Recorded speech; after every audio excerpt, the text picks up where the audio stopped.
All right, here is part 2 of our spring flower bouquet video. This is where we left off. We made 6 to 8 flowers. We've made our vase. We've put at least 3 different examples of line. And we used a straight edge or a ruler to make a surface for our vase to sit on.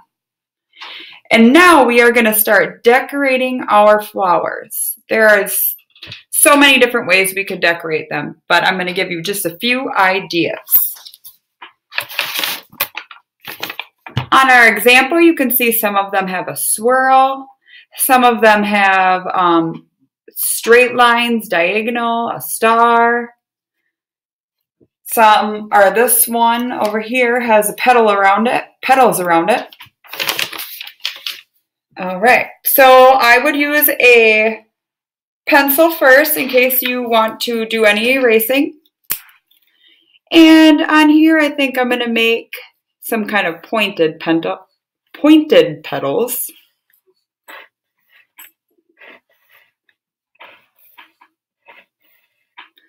I'll make the center of this flower and then maybe some wavy lines out to the edge. That would be another example of how to decorate a flower. This one is going to have a heart in the middle with some diagonal lines out to the edge. Maybe a star in the center of this one. If you don't know how to draw a star like this, because that is kind of tricky, you can do this method of making a star.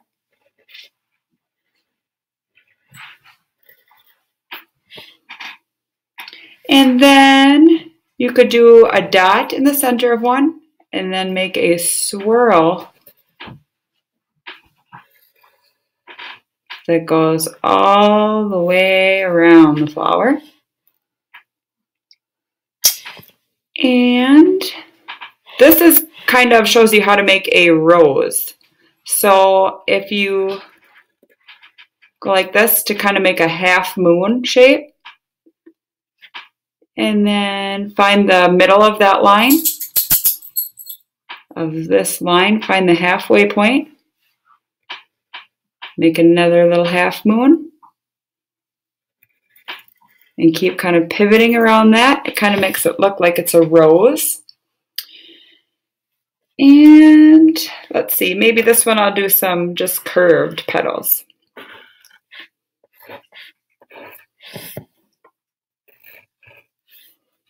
All right, so now I have some designs on each of my flowers. And I'm going to add some leaves also. So to make a leaf, if you know how to make an oval shape, then you know how to make a leaf. So you could just make an oval, make some ovals around here. Make a line down the center of each, and then make the letter V off of the line that goes down the middle. V, V, V, V, V, and V. Make a line that connects the leaves down into your flowers. You can make as many leaves around here as you would like. And what I did on this completed example is I traced over every pencil line with black marker because I really wanted it to stand out. You don't have to do that, but if you take the time to do it, I think you'll be happy that you did because it really makes it stand out. It doesn't have to be a permanent marker. It doesn't have to be a Sharpie. It can be just a washable black if you have one. This is a permanent one.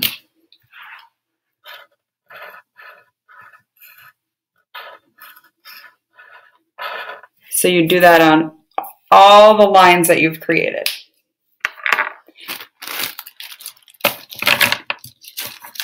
And then what you can do is get out some coloring materials. Here's some oil pastels, colored pencils, crayons, whatever you have at home. will work just fine. I believe that earlier during distance learning, I showed you guys how to make your own watercolor paints at home. And I've done that again today. I had just a little bit of water and I stuck some dried up markers in there. And now look at, I have some bright blue watercolor paint and some pink. If you have watercolor paint at home, you can use that. Or if you don't, this is how you make your own. All right, so I'm going to start off by showing you the crayon resist. We've done quite a bit of work with this year. This is an idea of a technique that you could use.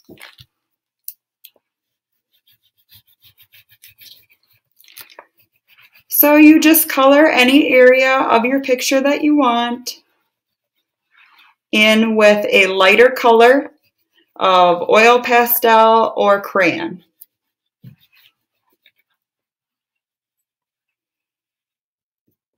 I did yellow because it is a bright, lighter color. The white stands out the most. So if you have a white crayon or a white oil pastel, just making a spiral shape in here. And when I paint over the top, that design will appear.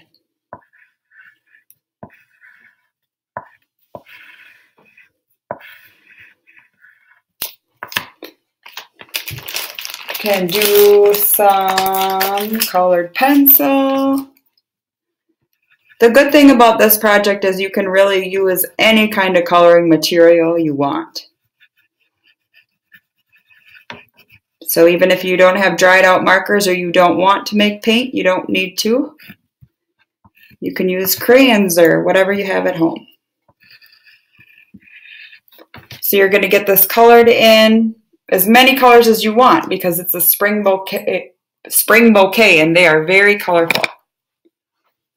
I'm going to show you now what it looks like when I go over the top of my white and yellow with some paint.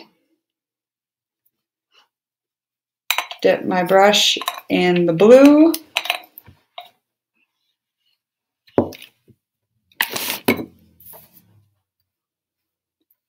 And look at there, now my spiral design is showing up.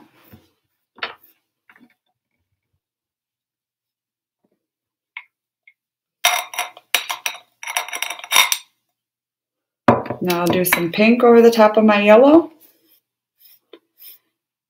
And look at that, it doesn't even stick over the top of the yellow because the crayon or oil pastel resists the paint.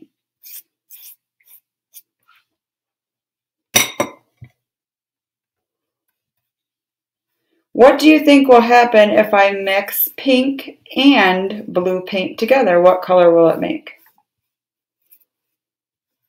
We'll ask my niece Aubrey here. Aubrey, why don't you come in? What do you think will happen if I add pink and blue? Purple? She's right. All right, so I'll dip my brush back in the pink and I'll go over the top of where I've done blue and see if it turns purple. Ooh, yep, it's turning nice and violet. Can put another little layer of blue over the top. Beautiful.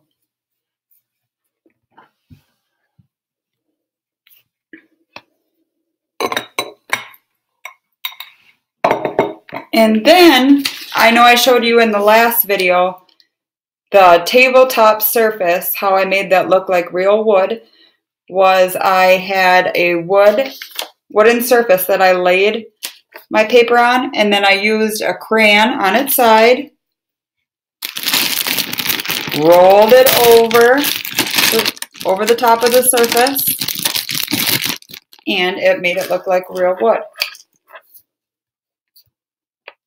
Let's see if I can find a shorter crayon.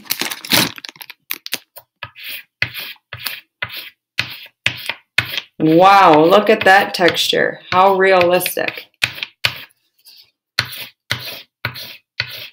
Makes it look like it's actually sitting on a real wooden surface. Usually wood is kind of a brown color. Let's see if I can find a brown.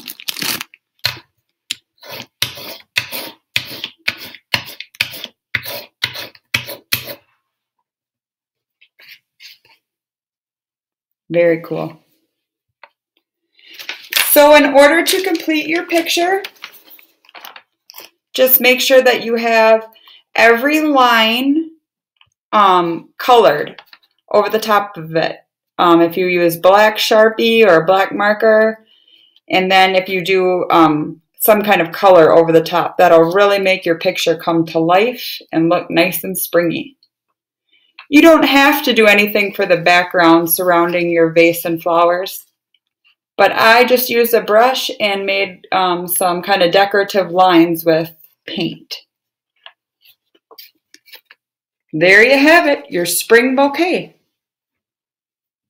Have fun with this.